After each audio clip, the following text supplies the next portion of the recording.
தமிழக மக்கள் அனைவருக்கும் இனிய மாலை வணக்கங்கள். டிசம்பர் மாதம் 6ஆம் தேதி வெள்ளிக்கிழமை அன்னைக்கு மாலை 5 மணி அளவில் அந்த வீடியோ பதிவு பண்ணிகிட்ருக்கோம். நான் உங்கள் அருண்குமார்.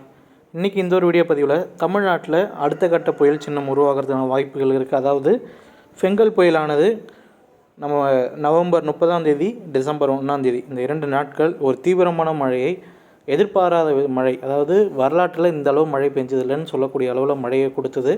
அவ்வளோ தீவிரமான மழை தமிழ்நாட்டுடைய வடக்கு மாவட்டங்களில் கொடுத்தது. டெல்டா மாவட்டங்களில் மற்றும் தென் மாவட்டங்களில் பெருசாக மழை இல்லைனாலும் வட மாவட்டங்களில் தீவிரமான மழை கொடுத்தது. அந்த புயல் சுவடு இப்போ வரைக்கும் இன்னும் மறையலை. ஆனால் அடுத்த ஒரு புயல் சின்னம் உருவாகிறதுக்கான வாய்ப்புகள் இருக்குது. குறிப்பாக நாளைக்கு வங்கக்கடலில் தெற்கு அந்தமான் பகுதியில் ஒரு குறைந்த காற்றழுத்த தாழ்வு பகுதி உருவாக போகுது. இன்றைக்கி இந்த ஒரு வீடியோ பதிவில் வருகின்ற நிகழ்வு எப்படி இருக்க போகுது, எப்படியெல்லாம் அமையலாம், தற்போதைய வானிலை அமைப்புகள் எப்படி இருக்குங்கிற ஒரு தகவலை தான் நான் உங்களுக்கு இந்த ஒரு வீடியோ பதிவில் நான் கொடுக்க போகிறோம். அதுக்கு முன்னாடி இது வரைக்கும் நம்ம சேனலை சப்ஸ்கிரைப் பண்ண நண்பர்கள் மறக்காமல் சேனலை சப்ஸ்கிரைப் பண்ணிவிட்டு வீடியோ பாருங்கள். அப்போ தான் நம்ம பதிவு செய்யக்கூடிய வீடியோ பதிவுகள் உங்களுடைய நோட்டிஃபிகேஷன் வரும். மறக்காமல் சப்ஸ்கிரைப் பண்ணிக்கோங்க. வாங்க வீடியோ பதிவுக்கு போகலாம். இப்போது நீங்கள் பார்த்துட்டு இருக்கக்கூடிய செயற்கைக்கோள் படத்திலே பார்க்கலாம். குறிப்பாக தெற்கு அந்தமான் பகுதியில் ஒரு காற்று சுழற்சி நீடித்துட்ருக்கு. அது இல்லாமல் அதிகமான வலுவான மழை மேகங்கள் நீடித்துட்ருக்கிறத நீங்கள் வந்து பார்க்கலாம் அந்தமான் பகுதியில். அதேபோல் நம்ம தமிழ்நாடு எடுத்துக்கணும்னா பெருசாக இல்லை, பெரும்பாலும் வறண்ட வானிலை தான் காணப்பட்டு வருகிறது. ஒரு சில இடங்கள் பார்த்திங்கன்னா லேசான மழை மட்டும் காணப்பட்டு வருகிறது. நீங்கள் பார்க்கலாம். இந்த ஒரு வலுவான மழை மேகங்கள் நாளை பார்த்திங்கன்னா அந்த காற்றழுத்த தாழ்வு பகுதி உருவாக இருக்கிறனால ஒரு நாளைக்கு காற்று சுழற்சி உருவாகி நாளை மறுநாள் படிப்படியாக மேற்கு திசையை நோக்கி நகரக்கூடும். அதாவது இலங்கைக்கு பக்கத்தில் வர வரைக்கும் மேற்கு திசையை நோக்கி நகரப்படும். ஆல்மோஸ்ட் ஃபெங்கல் புயல் எப்படி இருந்ததோ அதே திசையில் தான் இருக்க போகுது. இப்போ வரைக்கும் இலங்கை பக்கத்தில் வர வரைக்கும் மேற்கு திசையில் இருக்கக்கூடும். அதுக்கு மேலே பார்த்திங்கன்னா அந்த நேரத்தில் இருக்கக்கூடிய நம்ம மேற்கத்திய இடையூறு இருக்கான்னு பார்க்க வேண்டும். அதுபோல் பார்த்திங்கன்னா அதோடைய நிகழ்வு எந்த அளவுக்கு வலிமை பெறப்போகுது, எந்த பக்கத்தில் வலிமை பெறுவதற்கான வாய்ப்புகள் இருக்குது, அந்த ஒரு கூற்றுகள் எல்லாம் பார்க்க வேண்டும்.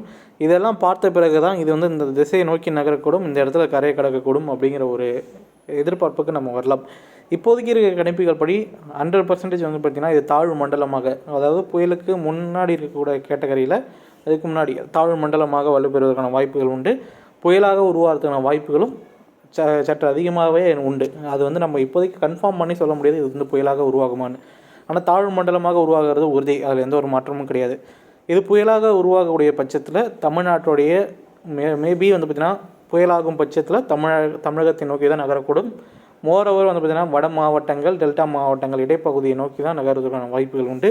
இந்த நகர்வு பகுதி எந்த இடத்துல பார்த்திங்கன்னா தாழ்வு மண்டலம் பார்த்திங்கன்னா புயலாக மாறுகிறதோ அதை பொறுத்து வடமேற்கு திசையை நோக்கி நகரக்கூடும். அதாவது ஒரு நிகழ்வு வலு குறைந்த நிகழ்வாக இருக்கிற வரைக்கும் தொடர்ந்து அது மேற்கு திசையை நோக்கி தான் நகரக்கூடும். அந்த நிகழ்வு எப்போது வலுப்பெறுதோ அப்போ பார்த்திங்கன்னா அந்த ஒரு நிகழ்வு பயணிக்கக்கூடிய திசை பார்த்திங்கன்னா மாற்றம் அடையும். அதனால் இந்த ஒரு நிகழ்வு எந்த இடத்துல வலு அடையுது, வலு பார்த்திங்கன்னா தீவிரம் அடையுது அப்படிங்கிறத நம்ம பொறுத்து தான் பார்க்கணும். அது வரைக்கும் நம்ம இந்த திசையை நோக்கி நகருங்கிறத நம்ம சொல்ல முடியாது. இது என்றைக்கு நம்ம சொல்லலாம்னு பார்த்திங்கன்னா ஒரு 10ஆம் தேதி இல்லை 9ஆம் தேதி வாக்கில் பார்த்திங்கன்னா நம்ம இதை உறுதிப்படுத்தலாம். இது இந்த திசையை நோக்கி நகரக்கூடும், பயணிக்கும், புயலாக மாறும் அப்படிங்கிறத நம்ம சொல்லலாம். இந்த நேரத்தில் இந்த ஒரு நிகழ்வின் காரணமாக மழை எப்போது பெய்ய தொடங்கும்? நம்ம பார்த்திங்கன்னா 11ஆம் தேதி மாலையில் அல்லது இரவு நேரங்கள்லேருந்து மழை தொடங்குவதற்கான வாய்ப்புகள் உண்டு. 12, 13, 14 இந்த 3 நாட்கள் ஒரு பரவலாக கனமழை பெய்யக்கூடும். மழை பெய்யக்கூடிய நாட்கள் வேறுபாடுகள் இருக்கக்கூடும். அதாவது இந்த நிகழ்வுடைய பயணங்களை பொறுத்து +or -1 or 2 days பார்த்திங்கன்னா மழை வேறுபாடுகள் இருக்கக்கூடும். மழை பெய்யக்கூடிய இடங்களும் அதை பொறுத்து இருக்கக்கூடும். இன்கேஸ் இந்த ஒரு நிகழ்வு ஒரு புயலாக மாறும் பட்சத்தில் அந்த ஒரு புயலுடைய மையப்பகுதியிலிருந்து வடக்கு அதேபோல் வடமேற்கு பகுதியில் தான் அதிகமாக மழை பெய்யக்கூடும். அது நம்ம இப்போதைக்கு சொல்ல முடியாது. இப்போதைக்கு இருக்கக்கூடிய ப்ரெசிபிடேஷன் மேப், நம்ம வெண்டி மேப் நீங்கள் பார்த்துருப்பீங்க.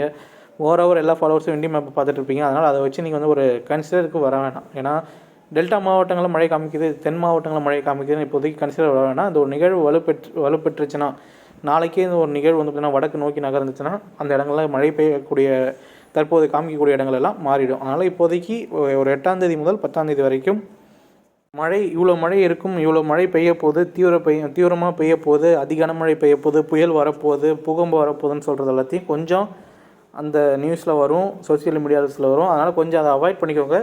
நம்ம சைட்லேருந்து அதிகாரப்பூர்வமாக நம்மளும் கொடுப்போம். இந்திய வானிலை மையம் சைட்லேருந்து ஸ்டெப் பை ஸ்டெப்பாக தான் அவங்களுக்கு கொடுத்துட்ருக்காங்க. அவங்களும் பார்த்திங்கன்னா ஃபெங்கல் புயல் எப்படி ஆரம்பிச்சதோ அதே போல் தான் மறுபடியும் ஆரம்பிச்சிருக்காங்க.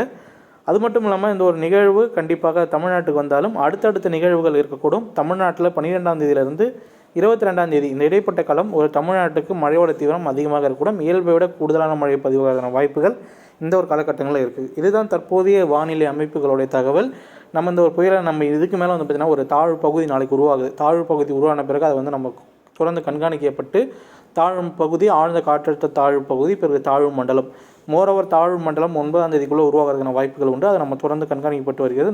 நம்ம சைட்லேருந்து அப்டேட் நம்ம சைட்லேருந்து கொடுத்துக்கிட்டே இருப்போம். அதனால் வீடியோஸை கண்டினியூஸாக பாருங்கள்.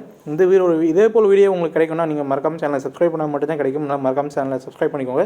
மீண்டும் அடுத்த ஒரு வீடியோ பதிவில் சந்திப்போம். வீடியோ பிடிச்சிருந்தால் லைக் பண்ணுங்கள். உங்களுடைய கேள்வி இருந்தால் கமெண்ட் பண்ணுங்கள். நன்றி, வணக்கம்.